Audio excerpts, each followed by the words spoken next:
Hello guys, kumusta? So yun, balik na naman ulit tayo. Bali, work mode na naman ulit. Trabaho na naman. So by the way guys, ang gagamitin nating unit ngayon is Toyota Camry Hybrid 2024 model. So yun, bago ulit natin siya gamitin tulad ng dati is kailangan muna natin ikutan yung paligid. Then check natin yung mga tools niya kung kompleto, or mga gulong, reserba. Tapos yung mga documents niya, mga papeles niya tulad ng ORCR sa PA. Then ayun nga guys, bali may papakita ko din sa inyo kung ano ba ang meron sa kotse na ito na wala din sa ibang kotse. So kung ano ba ang mga magagandang features ng Toyota Camry 2024 model. Okay guys, sige, at ikutan natin.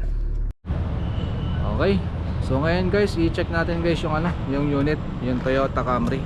So ito siya ngayon guys. Ayan, ito yung likod niya. So makikita mo guys, kulay itim, premium look talaga. Tapos ang laki pa ng gulong niya guys. Ayan, di ba? Ang haba at ang laki niya tignan. Ito naman yung bandang harapan niya guys. Ayan, so malaki siya. Ayan, ito yung harapan niya. Then ito naman yung sa kabilang side niya guys. Ito, di ba? Pang executive look talaga. At ang haba-haba ng sasakyan. Ayan, hanggang dito sa may bandang likuran. So ngayon guys, i-check naman natin yung likod. Check natin yung mga tools niya. Ayan. So again, ito yung fire extinguisher niya. Then ito yung set of EWD niya, nasa loob nito. Then yung reserve tile niya sa yung tools niya guys, ito yung clip. Iangat mo lang yan dito. So lalabas na yung ito na yung pambaba ng gulong. Ito. Ay, hindi, ito yung pang-ikot ng ng jack. Then ito mismo yung pinaka-jack niya. Ito naman yung tie wrench niya. Then yung reserve tire niya is dito sa ilalim. Okay guys, so kompleto. Then sarado na natin. So next is pasok tayo sa loob. Check natin yung papel para makita na rin natin guys yung interior ng kotse. So nasa akin susi. Ayan, so buksan natin susi. Ayan guys. Then open natin to. Ayan, ito yung loob ng sasakyan. Ayan guys. So pasok na tayo. Ito yung loob ng kotse guys. So ano siya, push start button lang siya. Tapakan yung brake, then power on. And automatic nag-a-adjust yung manibela niya. Then ayan, bukas na yan. Wala ka maririnig na tunog guys, dahil ano siya, yun nga, hybrid. Ayan. Ayan guys. Then yung aircon niya, adjust natin yung aircon niya guys. Ayan. Tapos dito naman guys, makikita nyo naman dito. Ayan,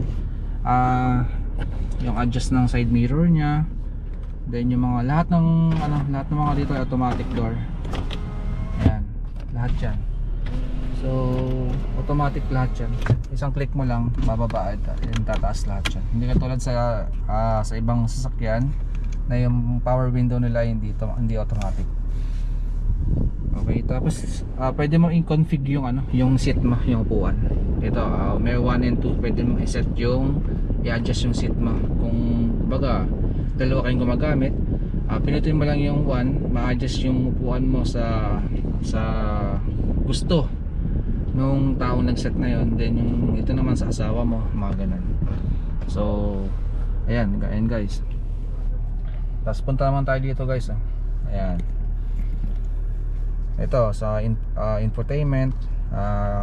Kung nakikita mo to guys, ito para sa Bluetooth. Then volume, positive, negative.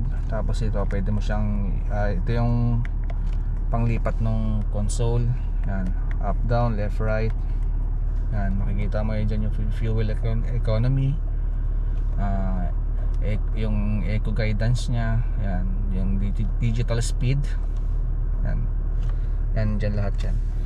Tapos guys, bali nandito naman guys yung niya, yung pwede mong ilipat yung kanyang mga AM, FM, saka yung mga songs niya is nandito. Saka yung mode nya guys, so yung pwede mo siyang ito, Ayun guys, bali pwede mo siyang ano guys, lahat nandito pwede mo nang pindutin na traction control, nandito lahat. Yung ilaw ng automatic na tumataas or bumababa, yung high beam, naglo-low beam kapag meron ka na sa salubong. Ayan, nandito lahat. Tapos yung view sa paligid mo, ito, ayan guys, sa pinindot ko yan. So makikita mo yung view, 360 degrees view ng nasa paligid mo. Ayan, pag pinindot mo to, yan nakalagay na view. Ito naman sa trunk, then yung sa may gas tank. Ayan. Tapos guys, ito pala yung sinabi ko kanina, yung cruise control nandito. Saka yung lane departure warning, yung pag nawawala ka na sa linya mo, di ba may mga linya-linya yan guys, pag tumatakbo ka sa highway may mga line. Pag nawawala ka na sa linya mo guys, mag-a-alarm yan. Then ito naman yung collision warning. So pag may malapit na sasakyan sa harapan mo, mag-a-alarm yan. Yung mga motor sisingit sa tabi mo, mag-a-alarm yan. So ayan, tapos bilang automatic magpe-preno ka agad yan kapag malapit na. So kahit hindi mo tapakan yung preno, bigla-bigla magpe-preno yan guys. Then punta naman tayo dito guys, ayan, Eco, Normal, Sport. So may tatlong category yung kotse na to. So pag naka-Eco ka, yun, tipid sa gas. Normal niya, yun, hindi naman siya ganun katulin, hindi rin siya ganun gabagal. Kumbaga responsive pa rin yung kanyang makina. Yung kumbaga naka-default. Hindi katulad ng Sport, kunting galaw mo lang ng sinilidor mo, haharurot ka agad dyan. So Eco, Normal, and Sport. At EV mode, pag naka-EV mode dyan guys, ano lang yan, kumbaga hindi under yung makina mo, kumbaga pure electric lang ang gagana. Then yung hold, ito yung kapag traffic, hindi mo na kailangan pang i-park yung kotse, tapakan mo lang yung preno, then hindi na atas yung sasakyan mo. Yan. Then yung park naman is ito yung parang handbrake. Yan, taas mo yan, then para ka naka handbrake, then baba mo lang din yan, mawawala yung handbrake. So dahil naka-park tayo ngayon, taas natin ngayon yan. Ayan guys, so marami pang mga features to. Ganun din ito, sunroof. Ito guys, tignan nyo. This is the sunroof. Ayan. So yung ano nya, nandito yung console nya. So ito yung open. Ayan guys. Ayan, nandito. Then yung close, nandito rin. Sunroof. Then ito. Ito naman, pwede naman siyang ganun lang. Yun, tumaas lang yung banda ron. Pwede bumaba, yun lang. Lagi ko nung sinasarado to guys, kumbaga maliwa, masakit lang sa mata kapag naka-open yan. Ayun. So sa likod naman guys, yan sa likod, meron ding ano, center console din yung likod, yung armrest. Pag binaba ito, nakababa na pala yung armrest. So pwede mo rin dyan i-adjust yung ano, yung lamig na aircon. Meron ding ano yan temperature ano yan adjust. Yan, pwede yan.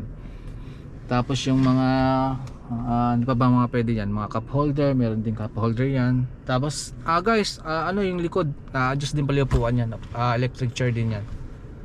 So kahit tawag dito, pag umupo ka dyan guys, meron lang pipindutin sa gilid yan, pwede mo i-recline yung ano, likod. Tapos pwede mo rin i-recline yung ano, bandang sa may hita mo. So pang executive talaga. Tapos ito guys, itong katabi kong upuan na to, pwede mo siyang i-recline. 'Di ba kadalasan guys, yung pinaka button niya is nasa gilid, 'di ba?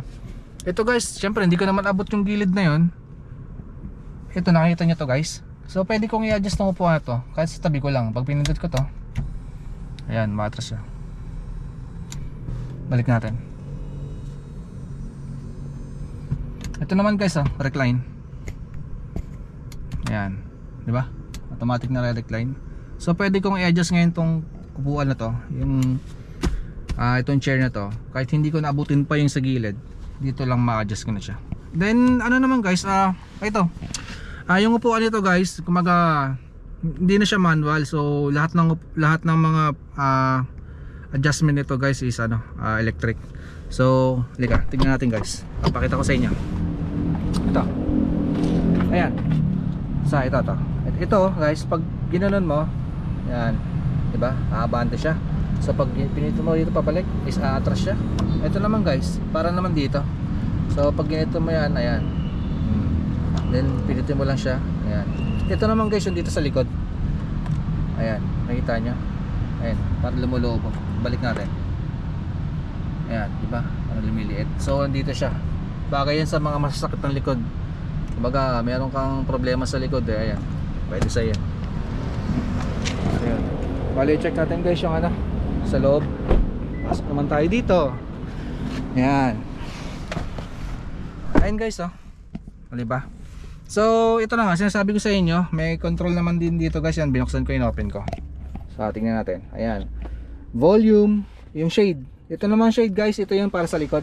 Ayan pag pinindot ko to guys, yung shade na yan, pwede matiklop yung shade. Namatay. Pwede rin mabuksan yung shade. So pinutin natin. Ayan, pinindot ko. Ayan, diba? Pinutin ko ulit. Alright, diba? Ang ganda. Tapos ito guys yung sinasabi ko sa inyo, pag pinindot mo to, mare-recline. Halika, tingnan mo to. Tingnan mo to guys. Diba? Balik ka na sa dati. Okay, diba? Ganun din yung kabila guys, ito, banda rito. So, ganyan natin. Ito, nakita mo guys, power. Yan. Bali, ito, temperature ng aircon. Pwede mo ring ma-set dito. 21, 20.5, mga ganun. Ayan, so may dalawang aircon vent din dito. Kasi ito guys, nakita mo, ito pala sa gilid. Ano yan? Tawag dito. Shades din yan, kaso nga lang, yung katulad dito sa may likod, ito naman kasi manual. So pwede mo lang din siya ibaba itaas. Ay, tulad dito. Lahin mo lang din siya. Then, ganyan mo na. Ayan, ganun din dito guys. Ito kasi manual. Yung sa likod kasi guys, automatic. Alright? Okay, tapos ayun, ang height ko kasi guys is 5'10". So may clearance pa naman ako dito. Meron pa man din ganito kaliit. Matangkad ako guys So hindi pa naman tumatama yung ulo ko dito. Okay pa naman, komportable pa naman ako. Okay, malaki tignan. Malaki guys, ayun diba? Kumbaga para ka na sa loob din ng Innova kahit naka sedan ka lang. So mahaba siya at malaki. Itong tong Toyota Camry 2024 na hybrid. Okay guys, sige. Bali naipakita ko lang din sa inyo kung ano itsura ng interior saka exterior ng Camry. Okay guys, thank you sa panonood at sa pagsama sa akin. At magtrabaho muna tayo guys at meron pa tayong tatapusin. Marami pa tayong gagawin guys. Sige.